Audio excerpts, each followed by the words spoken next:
Story Grows, I'm Brian Patton. Today we welcome Bosse-de-Nage frontman Bryan Manning to the podcast. The new Bosse-de-Nage record, Hidden Fires Burn Hottest, is out today on the Flenser. Bryan talks about his love of black metal, his early bands, and the formation of Bosse-de-Nage, the band's musical exploration and evolution, the inspiration for Hidden Fires Burn Hottest, and more. Hidden Fires Burn Hottest is a great record, so make sure you check it out today, and if you dig it, consider picking up a physical copy. I did, and I can't wait for my order to arrive. Thanks so much for listening to this episode of As the Story Grows. If you're brand new to the podcast, welcome.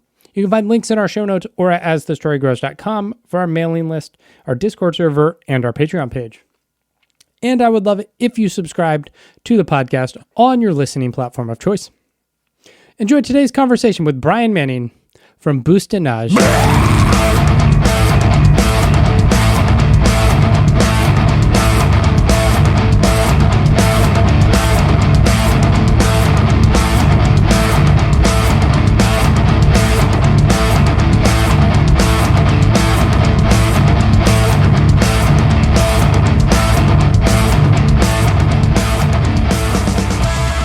So you're originally from the San Francisco area or another part of California? Yeah, I was born in the Bay Area. Nice. And I've lived in LA as well, but mostly have stayed around here. Nice. What was growing up like? What was it like? Yeah. Fine, I guess. I don't know.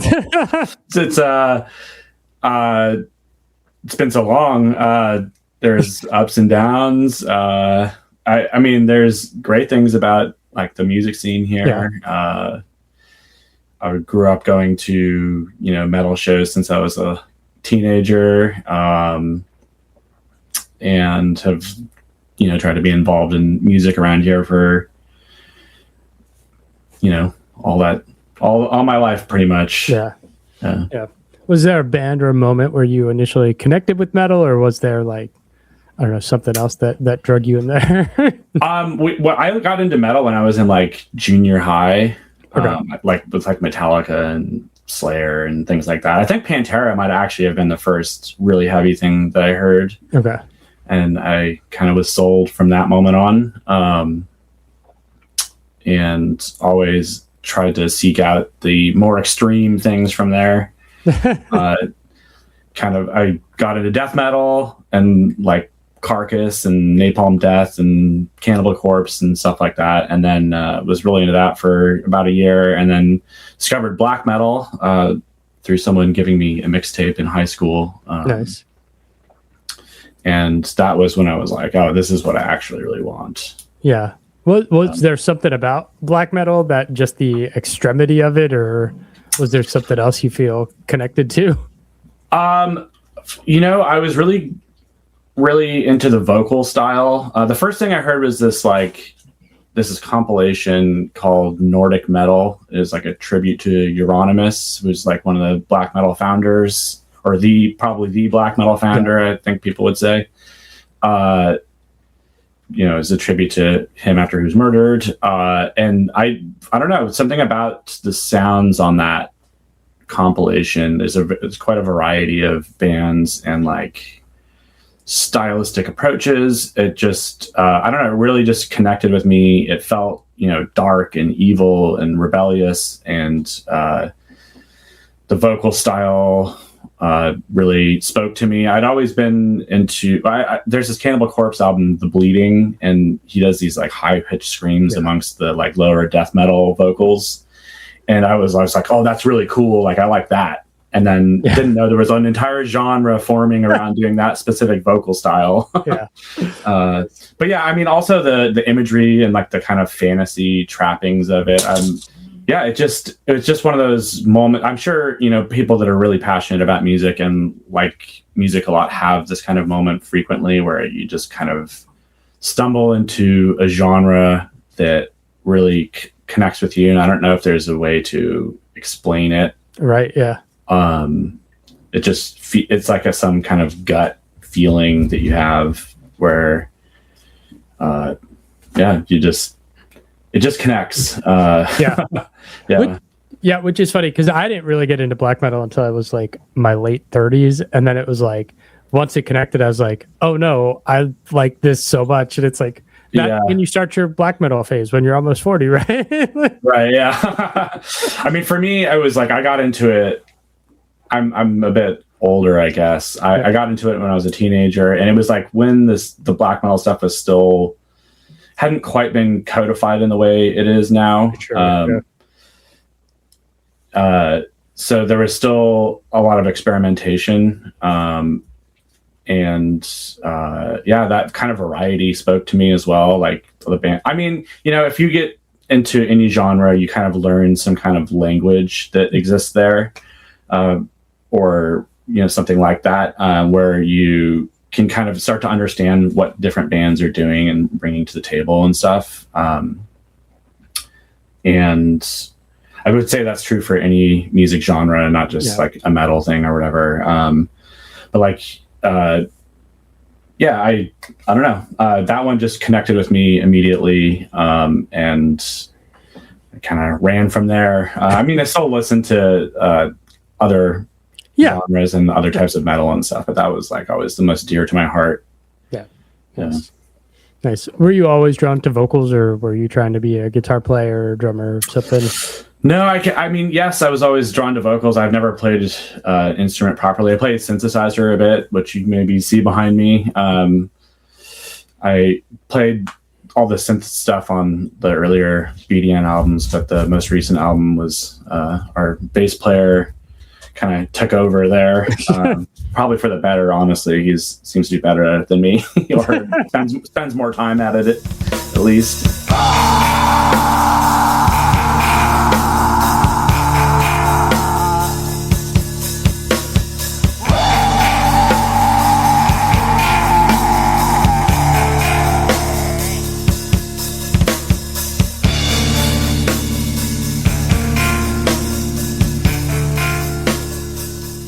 Let's talk about the band. How did this band get started? It started. So I've been friends with all the guys for quite a long time. Like our guitar player, I've known him since elementary school, and he's played guitar for a really long time. And I don't know, we got into music together, into metal together, and I don't know, he would always play guitar and I would always kind of wanted to do vocals. We tried to start a band when we were teenagers that never went anywhere. But then later on, we did actually start a little black metal project, and we made a demo. I played the drums on it, and I'm not a drummer. It was very bad drumming. And there used to be this website that was a forum / kind of like archive, maybe is the word for it, called Power Slave. It was specific to the Bay Area, and it was basically like a registry of all the local bands, all the local metal bands. There was a forum on it as well, and most of the stuff was like pretty bog standard metal. People listening to like Machine Head or something, bands like that. And there were some extreme metal people there with talking about death and black metal, but only really a handful of them, including myself. And we recorded this demo, and I put a call out on the forum asking if anyone wanted a copy of the black metal demo. And, a couple people replied, really only a couple people, like 2 or 3. And so one of them was our drummer, Harry Cantwell. He was like, yeah, I'll take one. And I sent him the demo, and he was like, this is cool. I like the vocals and I like the guitars, but I could play drums better than this. We were like, yeah, cool. Come on over. And I went and picked him up like the next week and brought him over to the garage where we were rehearsing, and played Freezing Moon by Mayhem. And it was, kind of love at first sight or something. We just immediately started, writing songs. And I brought on another guy I went to high school with who I listened to metal with as well. And we changed the band a bit. And the guy that I went to high school with was our bass player. And he kind of like steered us into like a more experimental direction. with that band, and it got a bit unwieldy eventually. We had 3 vocalists, including myself. And it was just a weird band that has, some of the same DNA as Bosse-de-Nage, because, it was myself and the guitar player, and Harry as well. And I don't know, that band eventually just fizzled out. We played like lame local shows in front of the other bands and their girlfriends, that kind of rite of passage that everyone goes through as a fledgling band. And so that fizzled out eventually, and the other 2 guys went on and played in other bands and stuff. And then at some point around 2005, 2006, they were like, we were obviously still friends, and they were like, well, I miss playing black metal, like let's just like start a band to play some old fashioned black metal. And we got ourselves a rehearsal room in Redwood City for any locals listening. And it was just like, a room in a roll up warehouse type situation. And we just started writing songs pretty quickly. And then we got another friend of ours who Harry worked at the bookstore with, named Drew. He came in, started playing bass.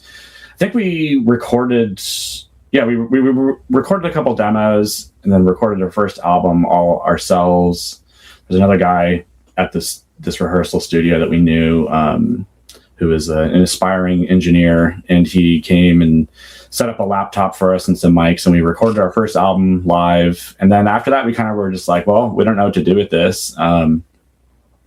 So I guess that's kind of, band has kind of run its course or whatever.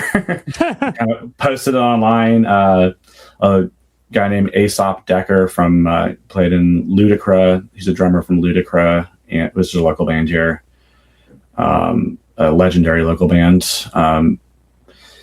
And he went on and played in like Agalloch, and he's still kicking around. He had a blog called The Cosmic Hearse, and I'll back up a little bit. We connected with him, and he put out our demo as a tape on his label called The Funeral Agency. Okay. And then later on, he had this blog called The Cosmic Hearse back in the day when, music blogs were run by individuals and tastemakers and things like that. It was a very specific era in the mid 2000s. He posted that, and we kind of just, moved on, I guess, from that. And then later on, a few years later, Jonathan from the Flenser contacted us, and he was like, hey, starting a label, really like your album, and would you be amenable to me releasing it as a CD? And we were like, sure, yeah. And then as soon as so that happened, and then we were like, well, maybe we should write another album, and kind of reconvened and just started writing music again. And then the rest is history, I guess. Nice.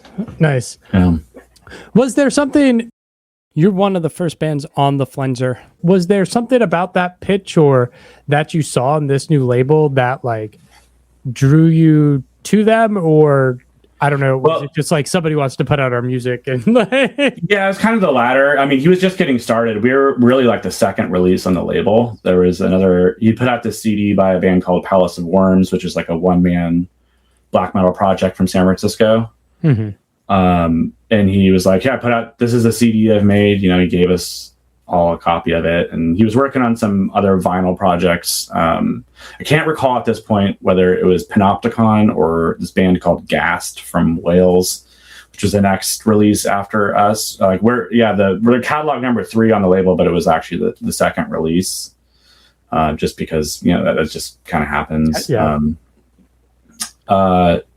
I don't know. There was nothing really, especially in his pitch, that like stood out. It was just like, this is someone offering to put out a CD for us. Yeah. And the label had no clout whatsoever at that point in time. Right. Yeah. I mean, I think that he probably struggled to sell 50 CDs of our album. Yeah. I mean, eventually, I think there's still copies from that first run kicking around at the warehouse. I still have some in my garage, but yeah, I don't know. It's just luck, honestly. Good fortune to have happened to be in the right place at the right time, if you will. because the label has really taken some really gone on an upward trajectory in the last 10 years, for its whole life, but like especially so in the last few years. Oh yeah, absolutely. You talked about like when this band started, kind of the push was like traditional, straightforward black metal. Did the experimentation come later, or was that just kind of baked in from how you formed as a band, that like even if though you wanted to be traditional, like you just couldn't?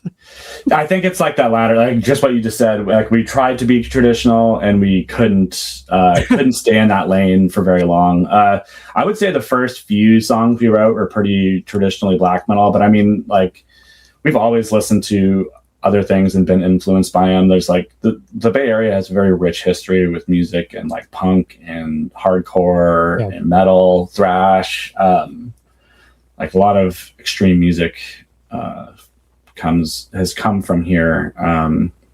So there's always been that in the environment. I mean, so we're always listening to like bands like Neurosis, which I would say is a large influence on Harry's drumming. And yeah, we wrote a few songs and we released a demo that I would have considered pretty traditionally black metal. And we wrote another demo, and there was another guy who ran a tape label around here who was like, "Oh, I want to release your next thing." And we sent it to him, and he was like, "This isn't black metal. There's just like post-hardcore drumming going on here. There's something else is happening here that's not just plain black metal," which what he wanted to release or whatever. And he was kind of mean about it at the time and came around and apologized to me later about it. And I was like, I was being a dick. I don't know what I was saying there. I wish I released it. Yeah. And then we tried to put that on an even different label. And I submitted this cover art that was like admittedly very kind of amateurish looking. And the guy was like, "I'm not releasing this cover art." And I was like, "Well, then you're not releasing the tape, I guess." So that was like our second demo that never went anywhere. And then the first album has a lot of the demo songs on it. And I think we started to become obsessed at the time with this band Alcest, who only released this one EP called Le Secret. And it was like, kind of blew our minds, just like the type of guitar work, the riffs on that were like, they didn't sound like anything else. And we were really influenced by that. And I would say that shows up in the untitled song from our first album, which we endearingly called the Alcest song as we were writing it. And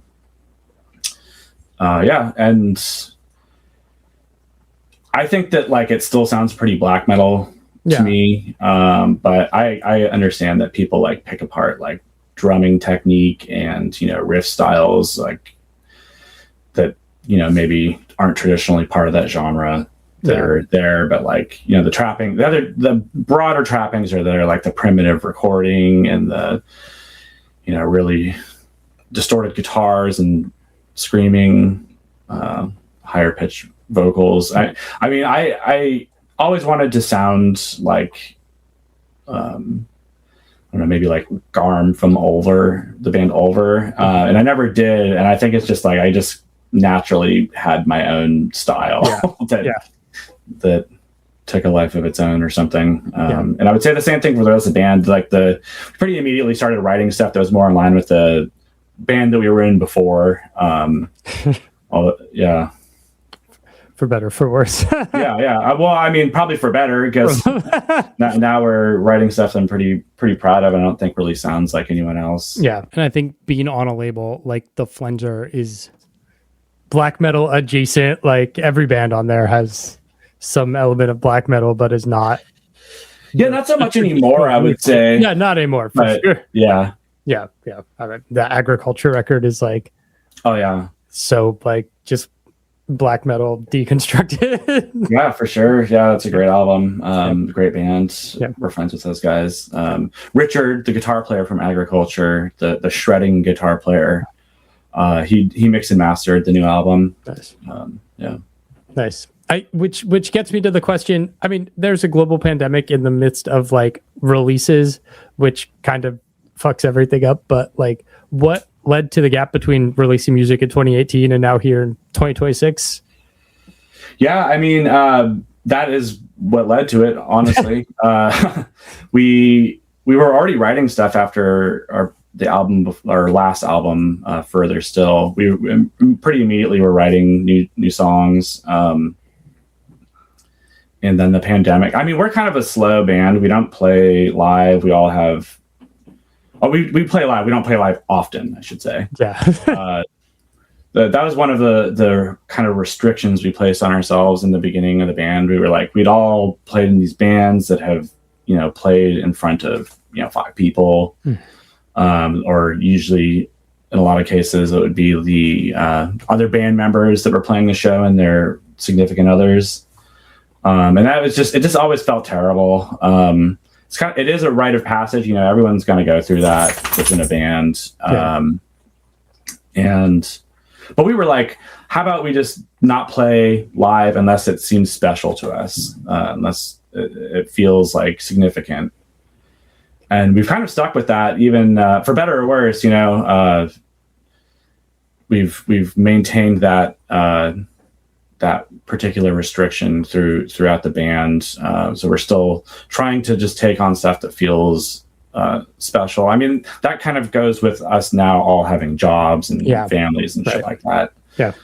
So that stuff also, gets in the way. But to address the original question again, we were writing stuff pretty much right away. The pandemic happened. That kind of just, threw a wrench in the gears. Our guitar player had started a family. We moved our rehearsal space, and we've been writing the entire time. It's just been really slow, and there'd be long periods, of like months where we didn't do anything, and then I don't know. It started to all kind of come together again toward the end of the pandemic, and we were still working on stuff now and then, but I don't know. It's hard to explain beyond that. Just life got in the way, the pandemic got in the way, and we kept chugging along, and we continued to do so. We've already been working on new. We recorded this Hidden Fires Burn Hottest, the new album. We recorded actually in 2024. Okay, and it's just it's been a slow process of getting everything else together around it, like the artwork and getting everything, the release schedule sorted out with the Flenser. And I don't know. It's because it was so slow coming together. It didn't feel so bad to me to have to wait even longer to have it come out, because it was just like, this is something I've already done. Let's just keep going. So we've been working on other new stuff since then. But yeah, it's just pandemic and life and changes and people being busy and scheduling conflicts and all that like fun, stupid adult shit. Yeah. And I imagine taking that approach to the band frees you from the pressure of like, it's now been all these years since a record came out. It's just like, well, we're working on it. It'll come out when it comes out, and we're not trying to make some invisible ceiling, right? Yeah.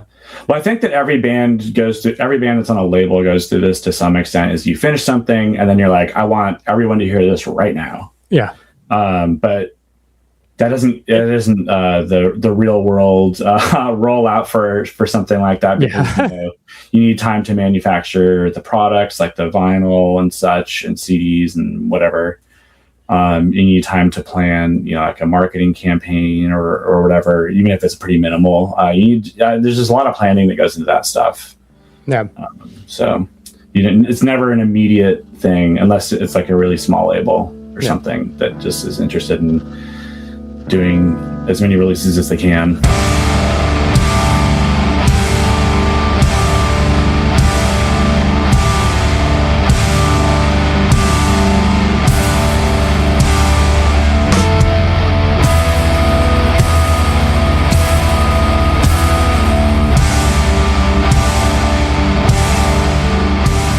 Hidden Fires Burn the Hottest. Where did the title for this record come from, and what was kind of inspiring you as you were writing it? Well, the title comes from a piece of writing that I did that has nothing to do with the album, honestly.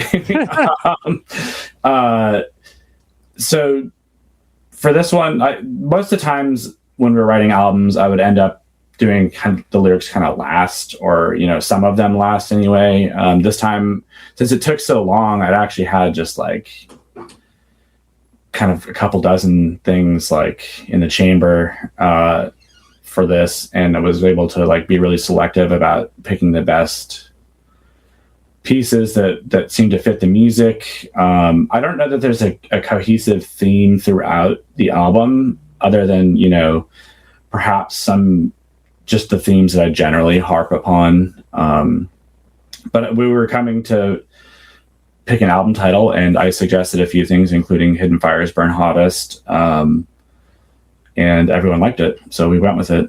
I think it likely speaks to the other pieces in some way that I don't understand. Okay.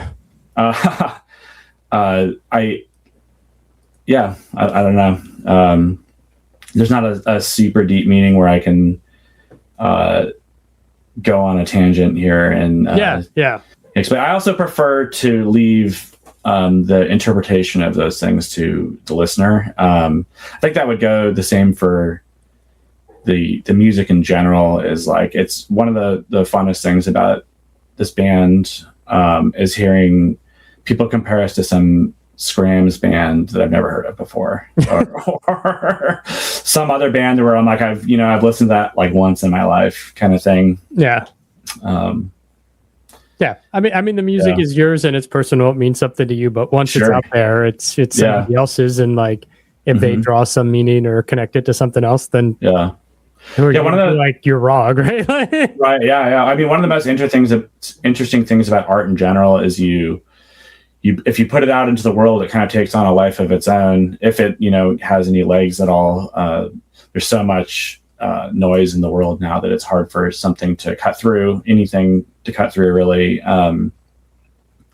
But yeah, when something kind of takes on a life of its own, even no matter what the scale, even if it's a very small scale, like, I wouldn't say that we're like a massive band or anything like that compared to, some of the other people on the Flenser. But yeah, it's very interesting to see something take on a life of its own, to be absorbed by external people, listeners, readers, whatever, and to see what they make of it, because you'll often see that people are finding things in it that you didn't see yourself. Yeah.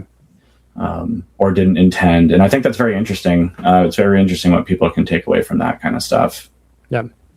Yeah. You mentioned the album artwork took a while to come together. I think the album artwork is super rad. Who came up with that concept and idea? So we hired an artist who didn't want to be credited, so I don't know if I should say their name. Okay. But so we hired an artist who makes these kind of like collage art pieces that are like in these strangely shaped frames. And she came up with something else that we rejected initially, and we were like, we want something very maximalist and colorful. Kind of pushed her to probably out of her comfort zone. Perhaps that's why she didn't want to be credited. I'm not really sure. And she just gave us the piece that ended up being the cover, and we were like, oh, this is great. Like for me, I've never seen an album cover that looks like that. Yeah. So that's kind of immediately what attracted me. It's like more colorful than most black metal albums would be. Yeah. Typically, I think the convention would be black and white for a lot of it. Not always, there's color out there too. But I mean, this isn't even a black metal album, honestly. It's like we're so far. It's informed by black metal, of course, but it's not a black metal album. But yeah, anyway, it just immediately was a striking image, and